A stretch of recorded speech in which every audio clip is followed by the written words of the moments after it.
it's happening in New York, New Jersey, or Long Island. Hear about it with Joe Piscopo. Mornings, 6 to 10 on AM 970. The Answer. Get about 1,000, maybe 100 or so emails a day. Everybody's got something. Everybody's pushing something. Everybody's got something to say, right?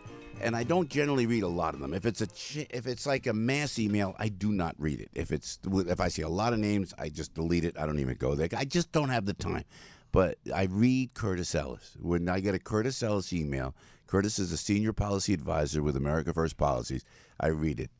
And welcome, Curtis. Welcome back to the show. Nice to be here. Always great to be here. No, listen, I know you're key to the administration, and you're kind enough to come into the studio with us.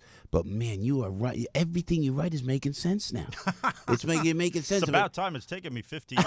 I know, it's never too late, right? Right. But I remember we met you at we were at the convention with Frankie and I were at the convention with you in Cleveland, and we chatted and then the administration absorbed you in. You are great for them because you make sense, and it's not blustery, and it's not in your face. It makes sense. Explain to us, if you would, and we'll get to all of it. Mm-hmm. The Chinese tariffs, and I know when I talk to people on the inside, it's genius the way the president is handling it. I know it comes from Peter Navarro and you. Mm-hmm. Explain to us why it's good for America. Bob Lighthizer, our trade representative, is the best. Yeah, He's been at it for years. He worked with Bob Dole back when Bob Dole was a young man. Yeah. And look, we have been talking with China for 30 years. We know they've been breaking the rules for 30 years. And all of the striped pants set, the diplomats say, let's talk with them and we'll have high-level negotiations and they will make a serious commitment and acknowledge that something must be done. They've been doing that for 30 years. Yeah. Talk, no action. Yeah. And we've always had the power and the right and under all the rules, we could have imposed tariffs. But nobody ever did it. Oh, I'm afraid to go there. I don't want to do that. It might upset somebody. And the Chinese were playing us. Oh, well, we don't want to put tariffs on the Chinese because we need their help with North Korea. Meanwhile, in the back room, they're telling North Korea, hey, go do something stupid so the Americans don't mess with us on the trade stuff. Distraction. Well, exactly. Well, President Trump finally called the bluff. He is doing what is needed to be done and what was needed to be done for a long time. So now we have, going into effect on Monday, right when Judge Kavanaugh and his accuser sit down in front of the Judiciary Committee, the Chinese are going to have 10% tariff levied on another $200 billion worth of goods they ship to us every day. And interestingly, President Trump said, if they retaliate, if China, instead of fixing their cheating ways, decide, well, we're going to stick some tariffs on soybeans, I'll hit them with another $267 billion worth of tariffs. So he's trolling them. He's like, come on. Yeah. And they're coming around a little bit, aren't they? Well, they are, because they are the ones who asked for this new round of talks before these tariffs went into effect. Yeah. And they have real problems. Now they're printing money over in China to make up for the lost business. They're also subsidizing their industries. You may have heard how President Trump said, we're going to give the farmers some aid here because they've lost their soybean market. Yep. How many industries in China are losing their market, right? Yeah. They have to subsidize a whole boatload of industries. The same way we're trying to help out the farmers, they're trying to help out all their export industries. So they're caught between a rock and a hard place. Yeah. Also, you wrote about, and this is serious. Maria Bartiromo was great. Oh yeah, she's fantastic. She was great. She's always great, and she's a dear friend, and I'm a huge fan. And on Sunday Morning Futures, she's a cousin, right? She's a distant second cousin. We're all Italians are related. All Italian Americans. It's somewhere, somehow we are. And listen, she was talking with Nunes, Chairman Nunes, and they were talking about, and we got to jump on this from Peter Navarro and his book Crouching Tiger. Yeah. Now this is scary. And then we had Gordon Chang, who we love Gordon. Tremendous. He is so smart. And all you guys know each other and are pals.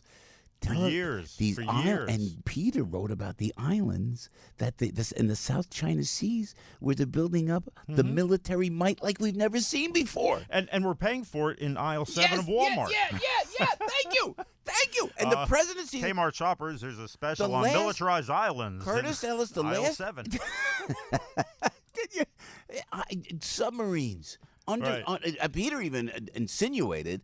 I don't know if it's a fact, they have underground submarines so we can't see them from satellites. The military might, and then Gordon Chang has endorsed that. And he said, yeah, absolutely. They're trying to bring up the military might. They're trying to be a world power. Yeah. And not only economically, and we're seeing all the economics, but how did we miss that in the last 8 years? Why is President Trump, who they get on President Trump, they say every negative thing they can say about President Trump, they try to distract him with all these ridiculous things they're going after President Trump for, yet he's the guy that sees what's exactly going on. There's this mentality in Washington that once it's in place, you don't want to change it. And there's this in place for the last 30, 40, 50 years is this attitude that if we trade with countries, they're going to become our friends. Yeah. And we just keep on that path. And once we build up China, China's going to be like Scandinavia or something. It's going to be a democratic, socialist, free market country. And they're going to be our ally. Yeah. And so let's keep giving them money, keep giving them stuff, giving them stuff. They didn't notice that as they become more powerful, they're building up their military, they're threatening their neighbors, they're throwing their weight around. And they're undercutting our industries. They're stealing our stuff. And that too. And I don't want to touch on this. We want Amazon to come to Newark. And I wish Bezos would just come to his senses. Come to Newark, New Jersey, please. He'll love it. Come to Newark. You'll love it. No, really. I mean, this is the guy. We need something. 50,000 jobs, the economy for New Jersey, because and maybe they won't raise so much taxes in New Jersey if they actually had revenue in there. But what's interesting is what the Chinese are doing. Apparently, they're taking items that are on Amazon. They're counterfeiting them. Right. And they're selling them. So you have to look when you order on Amazon if there's a third or fourth level seller. And that third level seller is China duplicating illegally that product, yet Bezos is selling it. Yeah, and they've got this online search engine, Alibaba. Yeah, right? That's bigger than Amazon, isn't it? Yeah. Jack Ma, richest man in the world, founded it. Yeah. How could they? And that's what they're involved in this. Didn't he ever read Alibaba and the 40 Thieves? That's very funny. They're a bunch of thieves. That's what they. So now Japan's calling U.S.-China trade war extremely regrettable. What do you say to Japan? That's eyewash. Look, that's for they say that for the crowd, but in the back room, I met with some Japanese people. They said we're very concerned about what China is doing. How do we play ball with the United States on this? Yeah. But they're right next door to China. They've got a lot of investment in China. A lot of Japanese companies have their supply chains in China. So to keep China happy, they say these things. But the reality is the whole world understands that what President Trump is doing needed to be done a long time ago. And yesterday the president also chose to cap the number of refugees coming to the country. And you wrote that this is a good idea. Absolutely. Absolutely. Look, we are now in a place, everybody agrees, where there are fewer and fewer jobs, fewer and fewer opportunities for the people who are already here. Yeah. Why are we bringing in more people? The legal immigration, really, we need to have a discussion of this. Legal immigration needs to be reduced as well. We just don't have the jobs. We don't have the wherewithal. You know what, Curtis, too? We talked to Mike Lindell, and Mike had He's a great guy. He is a great guy. Manufacturers in America. Had dinner with the president last night. Maybe you could, and I put this to you, and let's talk about this next time you come back if we're fortunate enough to have you come back, Curtis Ellis. Absolutely. Manufacturing in the inner cities. This is I've been railing about this. You go to Nike, and all the anti-American, in my opinion, this is me talking, all the anti-American rhetoric from Nike, make shoes let's go to St. Louis, to Baltimore, they want to Chicago, do something. to Oakland, to Patterson, New Jersey. The fellow that's in their latest ad campaign wants to do something to help the inner city community. Tell Nike, low-level manufacturing, stop using slave labor Bingo. in Vietnam. Bring it back to America. And I know Mike Lindell has a plan and with Ben Carson to help out. And any way I could help like that, I put my money where my mouth is. And you know what I thought too, Curtis, and we'll talk about it. I know we got to go. Mike Gallagher's coming up in a little while. Yeah. You reach out to Barack Obama. I know the president's not going to want to do that. To Jay-Z, get Michael Jordan, get Magic Johnson, get LeBron, get a whole contingency of a great work task force to save the inner cities. We're more concerned about separating families at the borders than helping helping our American citizens with the crime, with the black-on-black crime in Chicago, Illinois. And that's disgraceful. That's right. There are a lot of American families being separated every day, yes, sir. right yes, here. Yes, sir.